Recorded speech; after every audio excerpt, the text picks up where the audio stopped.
kutip dari nubuat Daniel.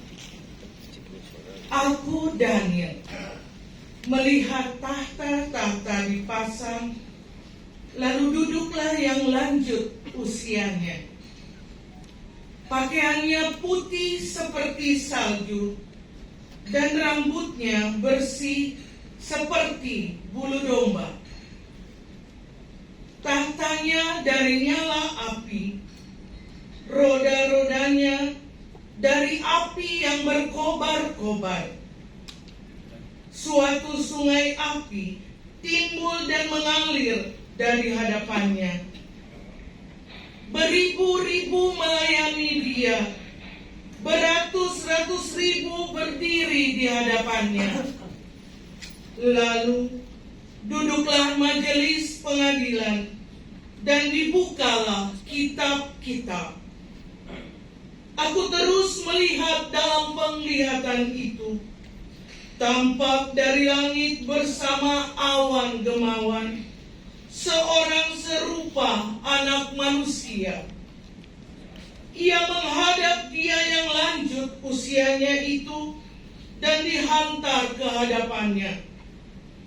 Kepada dia yang serupa anak manusia itu diserahkan kekuasaan dan kemuliaan dan kekuasaan sebagai raja. Maka segala bangsa, suku dan bahasa mengabdi kepadanya. Kekuasaannya kekal adanya, dan kerajaannya tidak akan binasa. Demikianlah sabda Tuhan. Syukur. Kita tanggapi sabda Tuhan. Siapkan hatiku Tuhan.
Tuhan bersamamu.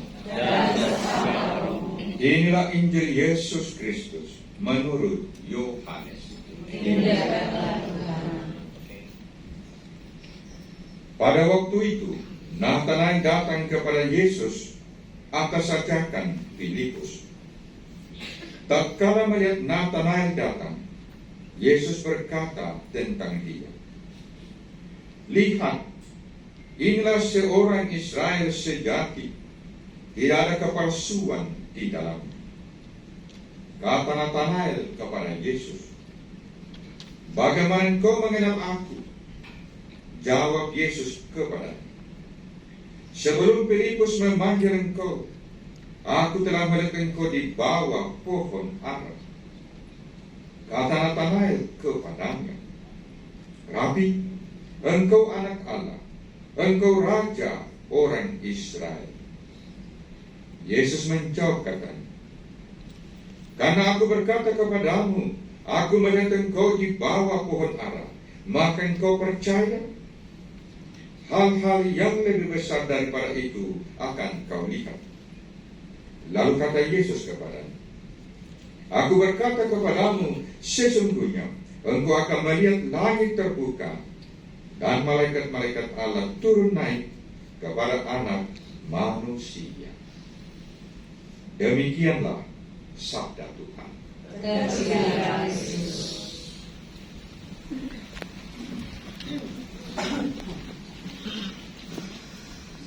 Membacakan Injil tadi yang melanjutkan dengan hobi. Kalau saya dengan Pastor Willem ini teman seangkatan habisan, jadi kalau ada apa-apa kami selalu saling menolak. Saling menolak, saling mengelak, apalagi untuk khotbah. Jadi kami main sut-sutan saja, dan saya selalu kalah. Baik Ibu dan Bapak, saudara-saudari, para romo sekalian, saya mau menarik perhatian kita pada kalimat yang secara spontan diucapkan Yesus ketika berhadapan dengan Nathanael, yang dipertemukan dengan Yesus oleh siapa? Filipus. Lihat, inilah orang Israel sejati. Israel sejati. Masih ditambahkan lagi untuk memberi arti kesejatian itu. Tidak ada kepalsuan di dalamnya. Saya pikir ini sudah menjadi sebuah hobi, sebuah ajaran khotbah bagi kita sekalian untuk menjadi orang Kristen yang sejati. Amin. Amin. Katolik yang sejati, karismatik yang sejati, pelayan yang sejati. Tidak ada kepalsuan. Amin. Amin. Saya teringat akan sebuah cerita, banyak di antara kita kenal Michael Jackson ya. Dia sudah meninggal. Ketika dia meninggal, ini kan para wartawan berkumpul dan berkumpul, maklum artis kelas dunia kan. Semua ingin tahu rangkaian acara, apalagi pemakamannya kapan. Tetapi belum ada berita resmi. Muncul yang namanya hoax, ya. Sebuah berita versi wartawan sendiri. Mereka katakan begini, the government of United States just released a regulation saying that the body of Michael Jackson cannot be buried. Tahu artinya? Jadi karena jadwal pemakaman ini belum juga keluar, maka para wartawan ini punya cendera tersendiri bahwa pemerintahan Amerika Serikat baru saja mengeluarkan sebuah regulasi, peraturan ketetapan mengatakan bahwa jasad yang Michael Jackson tidak boleh dikubur. So the question is why? Pertanyaannya mengapa? And this is the answer. Because more than 90% of his body is plastic. Nah, yang mengerti langsung tertawa ya. Karena lebih dari 90% bodinya, jasadnya itu sudah plastik. Karena apa? Oplas. Jadi karena dia artis kelas dunia, punya duit banyak, dan selalu mau perfect soal penampilan, sehingga dia tidak tanggung-tanggung untuk memodifikasi wajahnya, bibirnya, matanya, dagunya, dan seterusnya supaya semakin perfect. Operasi plastik. Jadi tubuhnya sudah tidak asli lagi, sudah banyak plastik. Ya, untuk dunia maju seperti Amerika, tidak boleh itu apa namanya membuang sampah plastik menanam, karena itu efek jangka panjangnya itu sangat parah. Jadi tidak boleh dikubur. Nah, itulah jawaban. Nah, apa yang bisa kita tangkap dari cerita hoax tersebut? Ya, bukan maksud saya untuk mengajak kita jadi sumber-sumber hoax ya. Tapi ada satu hal bahwa kepalsuan itu bisa muncul dalam diri siapapun, bahkan more than 90%, bahwa yang ditampilkan, yang dinampakkan palsu, tidak ori, ya, menjadi KW-KW. Nah, Ibu Bapak Saudara-saudari, saya pikir dalam renungan singkat ini saya mau mengatakan bahwa di dunia ini boleh banyak ada kepalsuan, banyak kepalsuan. Mungkin di ruang ini ada rambut palsu, ada kuku palsu, ada apa lagi? Bibir palsu. Banyak macam kepalsuan. Di pasar banyak uang palsu, di sekolah ada juga ijazah palsu. Ya. Tetapi kita harus pastikan bahwa iman kita bukan iman yang palsu. Itu yang paling penting. Kekarismatikan kita ini juga adalah asli dan bukan palsu. Bukan sekedar ikut-ikutan. Bukan sekedar haleluya, haleluya, puji Tuhan. Ya, di dalam peribadatan, di dalam persekutuan, haleluya, di luar suara kita jadi halilintar. Ya, di dalam Roh Kudus, di luar kata musiknya Roh Kudus, Roh Kuda. Ya. Jadi tidak nyambung, tidak korek antara apa yang kita imani, apa yang kita ucapkan, dan apa yang kita saksikan kadang-kadang, dan apa yang sesungguhnya menjadi realita pribadi kita masing-masing. Melalui ucapan Yesus terhadap Nathanael, mari kita terus berjuang, juga melalui berbagai macam informasi, pengetahuan, pengalaman yang kita peroleh dalam hari-hari konvenda ini. Kemarin sudah ada ceramah sharing bagus dari Mas Firman Daki. Tahun rahmat Tuhan itu harus menjadinya nyata. Saya pikir bicara tahun 365 hari terlalu panjang ya. Tapi mungkin hari rahmat Tuhan hari ini harus sungguh-sungguh nampak. Dan itu sebuah tantangan bagi kita untuk menampakkan kesejatian kita, melepaskan diri dari berbagai macam bentuk kepalsuan yang bisa melanda siapa saja. Bahkan kali para imam ini ya, kalau sudah pakai jubah putih sekolah seperti tampak sudah seperti malaikat agung juga. Tetapi kalau diiris ini masih keluar darah juga, darah merah, singkama ciki, nakal kasara. Artinya kita sama-sama manusia yang masih terus berjuang.